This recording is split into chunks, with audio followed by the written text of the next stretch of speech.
पीठासीन अधिकारी की डायरी को भरने के बारे में कुछ बताना चाहता हूँ। इसको किस प्रकार से भरा जाता है।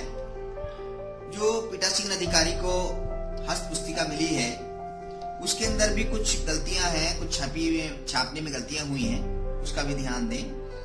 इसमें बिंदु 1 पर निर्वाचन क्षेत्र का नाम साफ साफ बड़े अक्षरों में लिखें, मतदान की तारीख, मतदान का केंद्र संख्या तथा नाम और मतदेय स्थल की संख्या अवश्य लिखें, की संख्या।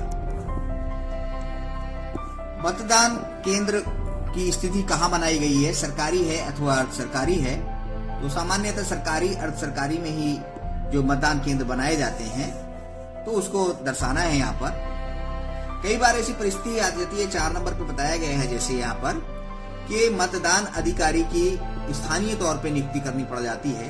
यदि हमारा कोई मतदान अधिकारी बीमार हो जाए, अस्वस्थ हो जाए या कार्य करने में असमर्थ हो जाए तो स्थानीय तौर पर उसको जो है मतदान अधिकारी नियुक्त किया जा सकता है। सामान्यतः ऐसा होता नहीं है, हमारे पास रिजर्व होते हैं, वहां से उसको ले लिया जाता है, परंतु ऐसा होता है तो उसको यहाँ पर दर्शाना पड़ता है। 6 नंबर पर ये इंपॉर्टेंट चीज है, महत्वपूर्ण है, इसको कृपया ध्यान दें। प्रयुक्त कंट्रोल यूनिटों की संख्या सामान्यतः हमारे पास एक ही होती है। प्रयुक्त कंट्रोल यूनिटों की क्रम संख्या जो उसका सीरियल नंबर होता है, जो उसके पीछे भी दर्शाया जाता है और उसकी डिस्प्ले पे भी लिखा होता है। प्रयुक्त बैलेटिंग यूनिट की संख्या ये जो है आवश्यकता के अनुसार होती है, लेकिन हमारे विधानसभा में कहीं पर भी जो है 15 अभ्यर्थी से ज्यादा नहीं है, तो इसलिए वहां पर भी सब जगह एक ही संख्या ये वर्तमान समय में होगी। प्रयुक्त बैलेटिंग यूनिट की क्रम संख्या जो उसका सीरियल नंबर होता है उसको दर्शाना होता है। प्रयुक्त पेपर सील की संख्या ये मान लीजिए 4 हमें प्राप्त होती हैं, तो ये यहाँ पर इसकी लिखी जाती है। प्रयुक्त पेपर की क्रम संख्या जो भी सील है वो यहाँ पर हमारे यहाँ पर दर्शाया जाता है, जो भी है।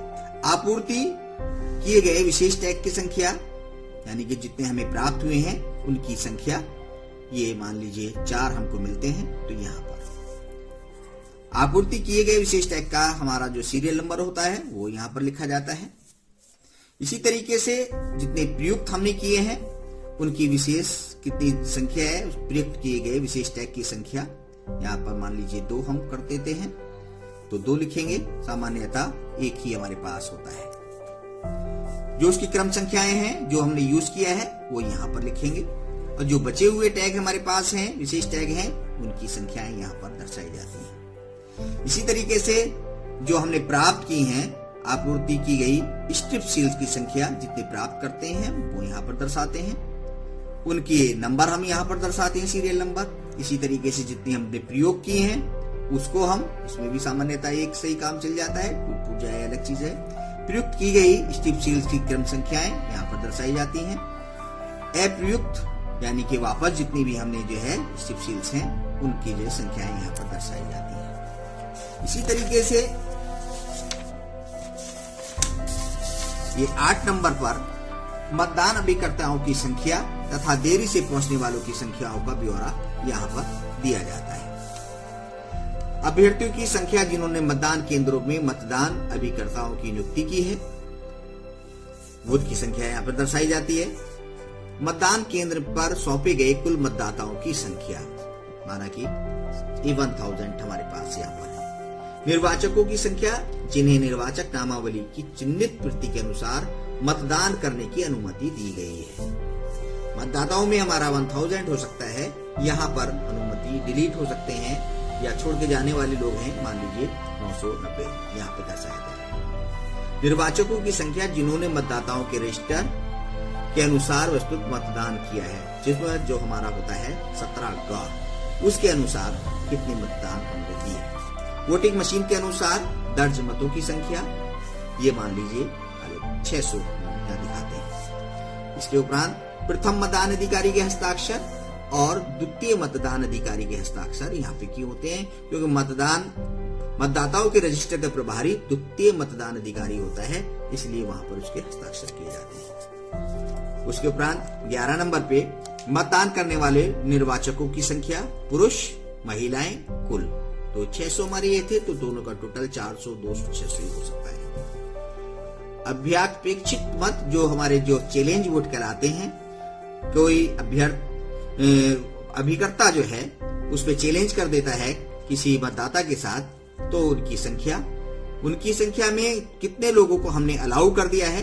तो मान लीजिए 5 चैलेंज वोट किए जाते हैं, जिनमें हमारे द्वारा जो है 3 को हमने अलाउ कर दिया जाता है, यानी कि अनुमति दे दी जाती है, और 2 को अस्वीकृत कर दिया जाता है। तो जो अस्वीकृत करने वाले हैं उनको तो वापस कर दी जाती है उनकी जो जब राशि जो होती है, लेकिन जिन लोगों को अनुमति दी जाती है उनकी जो है 3 यानी कि 2 रुपए प्रति जो है चैलेंज वोट जो होता है उसको किया जाता है। तो 3 गुणा 2 बराबर 6 रुपए जो है जब्त यहाँ पर दिखाए जाएंगे। ईडीसी हमारे मतदाता कौन से होते हैं, जिसको हम कहते हैं इलेक्शन ड्यूटी सर्टिफिकेट के अनुसार जिन लोगों ने मतदान किया है उनका ब्यौरा यहाँ पे लिखा जाता है। निर्वाचकों की संख्या, जिन्होंने साथियों के साथ सहायता से मतदान किया है। ऐसे कोई मतदाता जो हैं, जो हमारे जो है ब्लाइंड हैं या असशक्त हैं, उनके साथ जो अन्य व्यक्ति आते हैं उनकी संख्या का यहाँ पर ब्यौरा होता है। प्रॉक्सी मतदाता वो होते हैं हमारे जो सीवीएस जो मतदाता होते हैं, वो अपना कोई प्रतिनिधि बना देते हैं, उनके स्थान पर अन्य व्यक्ति आके वोट डालता है। ऐसे व्यक्ति अगर हैं, ऐसे प्रॉक्सी वोट डाले गए हैं, तो यहाँ पर उनकी भी संख्या दर्शाई जाती है। इसी तरीके से जो हमारे पास निविदा, जिसको हम कहते हैं टेंडर वोट कितने हमारे पास हैं, कितने डाले गए हैं, उनकी संख्या यहाँ पर दर्शाई जाती है। जैसे कि हमने मान लीजिए 3 निर्वाचकों की संख्या, जिनकी आयु के संबंध में घोषणाएं प्राप्त हुई हैं, जिन्होंने ऐसी घोषणा देने से इनकार किया है, उनकी संख्या यदि कोई है तो यहाँ पर दर्शाई जाती है। क्या मत का स्थगन करना आवश्यक था, या यदि ऐसा कुछ है तो ऐसा है, सामान्यतः ऐसा होता नहीं है, तो ये बताया जाता है। डाले गए मतों का, यानी कि हर 2-2 घंटे पर बाद जो है इसके अंदर हमें इसका रिकॉर्ड रखना पड़ता है। आजकल SMS के द्वारा भी जिसकी जानकारी हर 2 घंटे पर अपने रिटर्निंग ऑफिसर को प्रदान की जाती है। जैसे मान लीजिए 7 से 9 के बीच में 50 मत डाले गए, 9 से 11 में 70, और 11 से 1 तक 150, उसके आगे 400, फिर 5 बजे तक हमने जो है 595 मत डाल दिए हैं।